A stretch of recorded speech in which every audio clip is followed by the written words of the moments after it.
प्रिय मित्रों, नमस्कार एवं शुभ प्रभात। दोस्तों, आज हम एक ऐसी बात पे चर्चा करना चाहते हैं जो मैं जीवन में प्राप्त कर चुका हूँ या प्राप्त करता हूँ रोज़, उसके बारे में बात करना चाहते हैं। वो है क्या? आनंद, परमानंद। अब आनंद की परिभाषा तो बहुत लंबी चौड़ी है दोस्तों, फिर भी मैं जो जीवन जीता हूँ या जिसमें आनंद प्राप्त करता हूँ, मैं वही सुझाव देना चाहता हूँ कि आप भी आनंद प्राप्त करें। दोस्तों, आनंद किसे कहते हैं? सबसे बड़ी बात है आनंद कैसे मिले, किसे कहते हैं, कैसे मिले। दोस्तों, आप डेली कमाने के लिए घर से निकलते हैं, नौकरी करते हैं, बिजनेस व्यापार करते हैं, किस लिए? कि धन कमाएं और उस धन कमा के लाएं तो हम आनंद प्राप्त करें। ऐसा सोचते हैं ना? तो मैं ये कहता हूँ कि जब आप सो के उठते हैं, आंखें खुलते हैं, तो आपको कैसा फील होता है? आपके दिमाग में और कुछ नहीं आता, बस फटाफट उठे, लेट हो गए और ये हबड़ा दबड़ी में आप ब्रश किए, नहाए और फटाफट तैयार हो गए। लेकिन क्या आपने आनंद की अनुभूति की? भैया, जैसे जागे उसी टाइम से आनंद की अनुभूति शुरू कर दें। अब आप कहें कि ये कौन सा काम हुआ भाई? देखिए, जब आप सवेरे जागें आँख खोलते साथ, तो क्या पाएंगे कि आप जीवित हैं। लेकिन इस संसार में बहुत सारे लोग जो कल सोए थे आज नहीं जागे। कोई हार्ट अटैक से मर गया, कोई कुछ हो गया, मृत्यु को प्राप्त हो गए, लेकिन आप जीवित हैं और इतना सुंदर संसार देखने के लिए एक समय और मिल गया आपको। किसको धन्यवाद देंगे? आपको जीवित किसने रखा? इस शरीर को देने वाला कौन है? पंचभूत, छित जल पावक गंगन समीरा, पंच तत्व यह रचित शरीरा।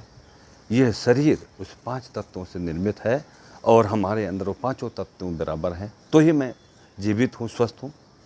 किसको धन्यवाद देना? उन 5 तत्वों को धन्यवाद देना चाहिए। मैंने बता दिया। फिर ईश्वर को स्मरण करना चाहिए, जिसने ये सुंदर दुनिया बनाई और आप इस दुनिया का आनंद ले रहे हैं। कभी आपने धन्यवाद दिया भगवान को कि हे ईश्वर, आपने सूरज दिया, आपने धरती दिया, आपने आकाश दिया, आपने पृथ्वी, आपने वायु दिया, आपने अग्नि दी। मगर अग्नि की कोई काम होता है? मगर अग्नि के जीवित नहीं रह सकते, मगर वायु के एक को क्षण जीवित नहीं रह सकते। ये सारी चीज़ें किसने दी हैं आपको? देने वाला राम है, भिखारी सारी दुनिया। दाता एक राम है, भिखारी सारी दुनिया। ऐसा मान के चलें। आज सवेरा उठता है, आपकी सांस नहीं आती, आपको ऑक्सीजन नहीं मिले तो क्या होगा? मर जाएंगे। तो मेरे कहने का मतलब है, सर्वप्रथम मैं ईश्वर को धन्यवाद दूँ। आँख खोलते साथ परमात्मा को याद करें, 5 तत्वों को याद करें। और दूसरा क्या देने वाला है? सबसे ज़्यादा महत्वपूर्ण, आपके जीवन में जीवन देने वाले आपके माता पिता हैं। आप भगवान को याद करने के तदुपरांत सर्वोपर क्या है? वो ईश्वर, जिसने आपके माँ बाप को बनाया, आपको भी बनाया। और उसके बाद माँ बाप ने आपको जीवन दिया, आपका पालन पोषण किया, तो भगवान के तुरंत बाद माता पिता को प्रणाम करना चाहिए, उनका धन्यवाद करना चाहिए। अब आप ये तो कहने जाएंगे नहीं कि हे पिताजी, हे माताजी, आपने मुझे जन्म दिया, उसके लिए धन्यवाद नहीं। उनके चरणों में प्रणाम कर लें, चरण छू के प्रणाम करें, माताजी पिताजी प्रणाम। वो इतने से ही आनंदित हो जाएंगे। आप मन ही मन में धन्यवाद दीजिए कि मुझे तो आपने इतना सुंदर जीवन दिया। और अब आप कहेंगे कि इससे क्या हो जाएगा, इससे कहाँ आनंद मिल जाएगा? भाइयों, जब कोई देता है तब आपका धन्यवाद देना बनता है। और ये जीवन जो अगर हमारे भगवान ने दिया है, माता पिता ने दिया है, तो उनको धन्यवाद करें, उनको प्रणाम करें। और प्रणाम भी उसका फ़ायदा लीजिए, डेली फ़ायदा लीजिए।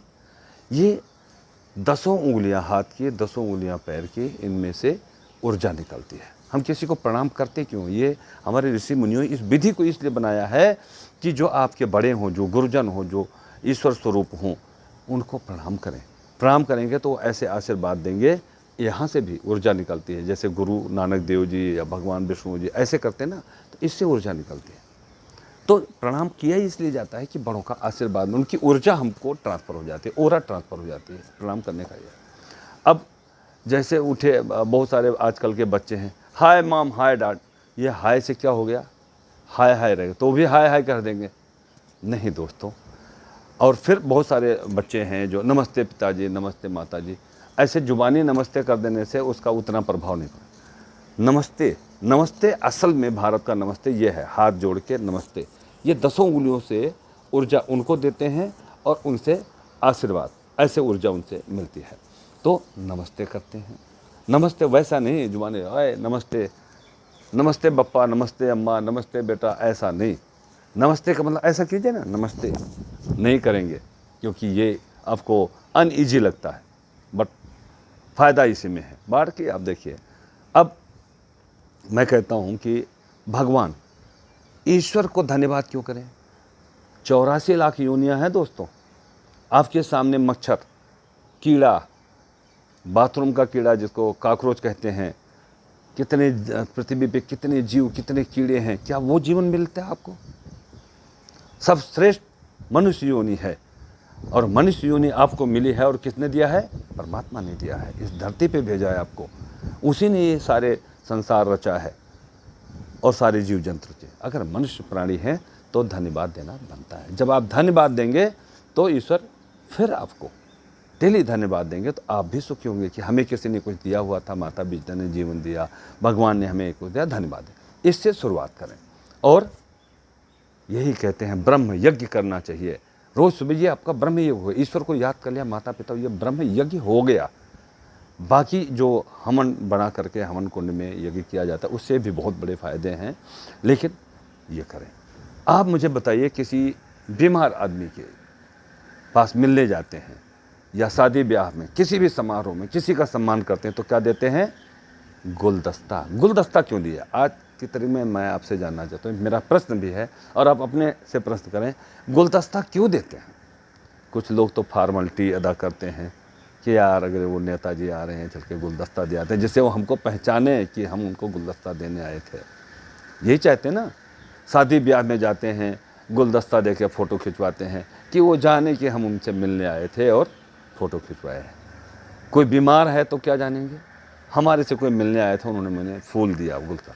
दोस्तों, गुलदस्ते का मतलब पहले समझिए। गुलदस्ता मतलब कई फूलों का गुलदस्ता बनता है। ढेर सारे फूलों को इकट्ठा किया जाता है, उनको सुंदर से सजाया दिया जाता है और किसी को दिया जाता है। उसका मतलब ये हुआ कि इसमें जितने तरह के फूल हैं, आपके ज़िंदगी में हर तरह की बहार आए।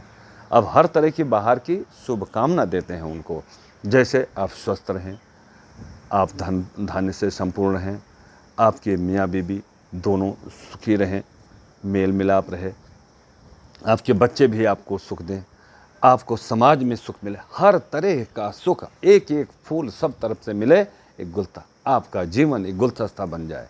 और इस गुलदस्ते की तरह आप समाज के लोगों से मिल के रहें, अपने परिवार से मिल के रहें, एक गुलदस्ता बना के रखें।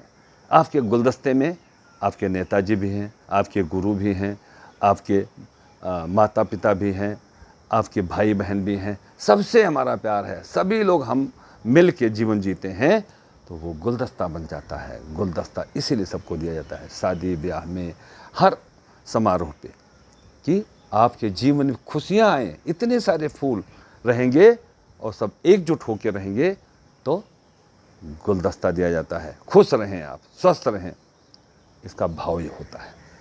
लेकिन भाइयों, बहुत सारे लोग इसका महत्व नहीं समझते हैं। गुलदस्ता देना है यार, जाना है वहाँ, अच्छी बात है, भावना ये होनी चाहिए। अब मैं ये कहता हूँ दोस्तों कि जितने लोग जीवन में सुख चाहते हैं, आनंद चाहते हैं, क्या कुछ पैसे से आनंद खरीदा जा सकता है? क्या कुछ पैसे से सुख खरीदा जा सकता, शांति खरीदी जा सकती है? ये सब चीज़ें पैसे से नहीं खरीदी जा सकती। ये सब फील करें। आनंद क्या है? आप कोई खाना खाएं, किसी के घर में गए और आपके अनुसार भोजन बन गया, आपको कोई चीज़ अच्छा लग रहा है तो आप क्या कहते हैं, आप दूसरे को धन्यवाद देते हैं, खुशी देते हैं, यार मज़ा आ गया खाना खा करके। लेकिन क्या खाना बनाने वाले को आपने थैंक यू बोला? नहीं, तो ये तो बदतमीजी हुई। जो खाना परोस रहा है, जो खाना बना रहा है, आप सहसा पूछते हैं ये भाभी ने बनाया है या सर्वेंट ने बनाया है या होटल में है, तो खानसामे को या जो परोस रहा है खाना, यार मज़ा आ गया खाना, बहुत बहुत धन्यवाद। धन्यवाद देना चाहिए, कुछ भी आपको अच्छा लगे उसका धन्यवाद दें। आप क्या करते हैं कि जब जीवन स्टार्ट करते हैं, बचपने में पढ़ाई करते हैं तो कहते हैं 5वीं क्लास में पढ़े, पहली से दूसरी क्लास में चले जाओ, मज़ा आ जाएगा अच्छे नंबर से। ये मज़ा ढूंढते ढूंढते आप पूरा पढ़ाई पूरा कर लेते हैं। फिर कहते हैं बड़ी अच्छी नौकरी मिल जाए तो मज़ा आ जाए, वो भी मिल गई। फिर कहते हैं अच्छी गर्लफ्रेंड मिल जाए और उसके साथ, अब गर्लफ्रेंड तो आप उसके भावनाओं को समझेंगे, उसको आप में लगेगा कि उसके लायक हैं, आपसे संबंध बनाए, आपसे प्रेम करे, आपसे कुछ सीखे तो ही आएगी ना। अगर आप में अवगुण ढेर सारे हैं तो कोई नज़दीक नहीं आएगा। आप चाहे जितना रूपवान हो, रूप से नहीं होता, गुण से होता है। गुण के गाहक सन बिन गुण है ना कोई, जैसे कागा कोकिला सब सुने प्रिय हुए। तो दोस्तों गुणवान बनिए। अब मैं कहता हूँ कि जब कोई खाना खाने गए वहाँ भी आपको आनंद आया तो आपने धन्यवाद दिया। धन्यवाद दिया तो आपको वो बंदा फिर कहेगा यार ये तो बड़ी तारीफ़ हुई खाने की। अगर भाभी ने बनाया है या माँ ने बनाया है तो आप कहेंगे यार ये फिर से आता, फिर से और खाना खिलाती। उसके मन में ये भाव पैदा होगा। लेकिन आपने कुछ बोला ही नहीं, खाना खा के उठ के चले गए, ये तो कोई बात नहीं हुआ। वो बंदा महसूस ना करे, वो तो समझेगा यार आए थे खाना खिला दिया। लेकिन जब आप तारीफ़ करेंगे तो उनको अच्छा लगेगा, दोबारा आपको खाना खिलाना। ऐसे किसी ने पेन दिया तो आप थैंक यू बोल देते हैं। माँ बाप ने जन्म दिया, उनको कुछ नहीं बोलते। भगवान ने सब कुछ दे दिया, उनको कुछ नहीं बोलते। ऐसे दोस्तों बोलने की आदत डाल लें। सवेरे से उठें, सारे दिन आप मुझे बताइए, आप कोई कल पुर्जा खरीदते हैं, कोई मशीन खरीदते हैं, गाड़ी खरीदते हैं, गाड़ी खरीदते हैं तो आपको आनंद आता है कि मैं पहले पैदल साइकिल से चल रहा था, मोटरसाइकिल चला, अब मैं कार में चलूँगा, ठंडी हवा मिलेगी, मिट्टी नहीं आएगी, धूल नहीं आएगी और मैं समय से पहुंच जाऊंगा, तेज चलूँगा। तो क्या होता है, आपको आनंद मिलता है। लेकिन उस आनंद के बदले आपने क्या दिया, ढेर सारा पैसा, ढेर सारा कर्ज लेकर के आपने वो आनंद प्राप्त किया। लेकिन माँ बाप का आनंद, माँ बाप ने जो शरीर है, जिस शरीर से आप आनंद की अनुभूति करते हैं, वो शरीर ईश्वर और माँ बाप का दिया हुआ है, उनको भूल जाते हैं। ये गलती करते रहेंगे, आपको कभी आनंद नहीं मिलेगा। मरते दम तक आनंद नहीं प्राप्त कर सकते हैं, सिर्फ फीलिंग 2 मिनट की रहेगी।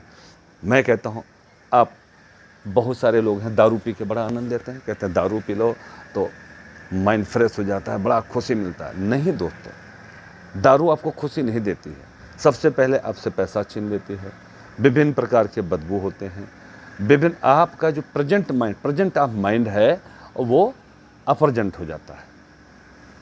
जैसे जब आप दारू पी लेते हैं तो दारू के नशे में अगर आप किसी को कह देते हैं मैं तेरे को 10 करोड़ रुपए दे दूंगा, 10 टके की औकात नहीं है और करोड़ों की बात कर डालते हैं।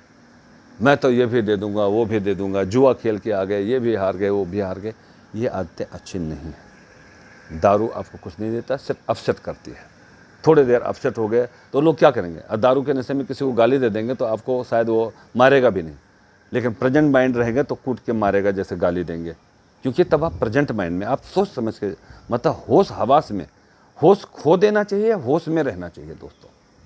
होश खोने वाला कभी वैल्यू प्राप्त नहीं करता। नशा हर तरह से आपको नुकसान देता है, लेकिन आनंद का नशा आपको आनंद देगा। आनंद प्राप्त करें। लेकिन दारू पीने से आपके अंदर विकार आएंगे। आनंद, क्षणिक आनंद आप फील कर सकते हैं। आप किसी टेंशन में दारू पी लिया, प्रेजेंट माइंड में आप परेशान हैं, थोड़ा सा परेशानी दूर हो गई। लेकिन दोस्तों थोड़ी देर बाद जब आप सोएंगे, नींद तो आएगी, सवेरे उठेंगे सर भारी रहेगा, फिर दारू चाहिए। क्योंकि आपका मन ही ऐसे, दारू की आदत क्यों पड़ जाती है लोगों की, भिखारी बन जाते हैं। छोटी मोटी नौकरी करने वाला तो कलह कर लेता घर में। सो इसके बहुत बुरे लक्षण होते हैं। ऐसे तंबाकू, गुटखा, सिगरेट, ऐसी कितनी सारी चीज़ें निषेध हैं आपके जीवन। डॉक्टर भी कहते हैं कि ये खाएंगे पिएंगे तो मर जाएंगे।